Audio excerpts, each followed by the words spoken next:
Моите денешни соговорници се добро познати во музичките води. Едниот има малку повеќе музичко искуство, меѓутоа и животно, за разлика од другиот кој што ја продолжува семејната лоза Нечовски. Ви зборувам за Илчо, кој што го познавате од Дупер, и неговиот татко, македонскиот композитор и текстописец, познат во фолк сферата, господинот Борче. Двајцата се со мене денеска. За прв пат ексклузивно вака седнувате пред камера?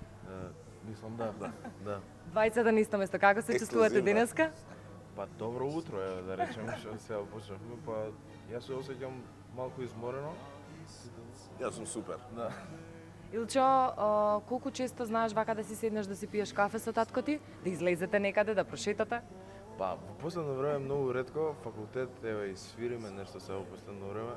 Учење, излегување и поретко се гледаме. Порано почесто имавме навика да се дружиме, но се навраќаме на старо. Господине Борче, сега од кога стана популарен, ви игнорирали малку?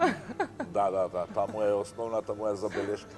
Сега малце во облаци. Вака кога шетате, доаѓаат, го препознаваат ли девојки? Го препознаваат и тоа ми е било што го препознаваат. Ете, и мене ми е Колку ви не дружбата. вие на вас драго дека ја продолжи музичката лоза во семејството Нечовски? Верувавте ли дека ќе биде пејач? Не верував, но ми е милош за него, затоа што во суштина е добар дечко. Кога прв пат ви кажа дека ќе биде дел од Дупер, дека ќе биде дел од еден бенд, колку вие верувавте во нив? Им дадовте ли некој совет? Како соопшти? Да. За совети секојдневно. Родителот е, мислам дека тој е едно од најголемите советовални дела. Така да, мислам дека не постои родител кој што е рамнодушен на одлуките на своите деца, така и ние. Да те прашам сега за неговата музика. Колку знаеш по дома да си пуштиш фолк, колку ти слушаш? Која е омилена песна која што татко ти ја има компонирано, направено? Па, има многу што не се негови, што сакам да се негови, а омилена ми Која, е... ај кажи ми една таква, па потоа ќе ми кажеш за омилени. Жал за Деспина, така за таа зборедба? Жал за Деспина, одлично. Да. А инаку негова е не каним секако, најмногу ја сакам. А од оние другите кои што беа, да речам, еден тип на подсмев, меѓутоа и тие имаат по милиони прегледи, како Сања која што имаше од оздола па нагоре, Министре и останатите. Како ти ги доживуваш тие песни? Смешно ли ти е, се зезаш ли на негова сметка? Да, нормално, да. И не само што се зезам, туку го критикувам отворено.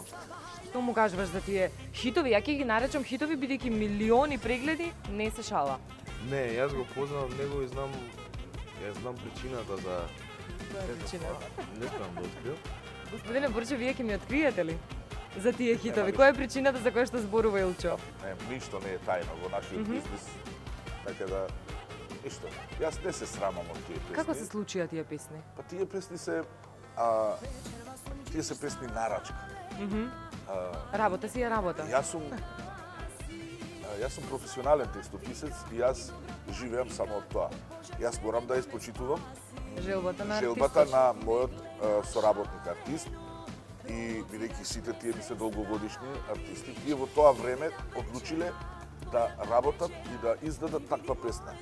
Јас немам право да се мешам во нивниот избор, се додека тие не станат дел од мојата продукција. Ако се тие дел од мојата продукција, ако јас одлучам дека и што треба да пее, тогаш е моја одговорност. Одговорноста моја во тој случај е преносна само кон нивната личност, нивното битие, нивниот изведувачки опус, бидејќи тие се тие кои што добиваат успех или неуспех од сето тоа.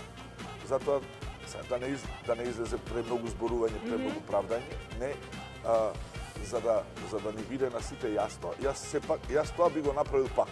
Илчо, сега ќе те вратам тебе на критиките. Какви критики му упатуваш на татко ти за овие песни? Па најчесто за текстовите, затоа што он и најдобро знае да пишува текстови, а најдобро знае да ми дава некакви замерки и за нашите текстови и за неговите. Најчесто околу тоа дискутираме. Дали вие ги критикувате некогаш? Еве за текстовите каже Илчо. Добро, за критиките секако се во четири очи и се конструктивни.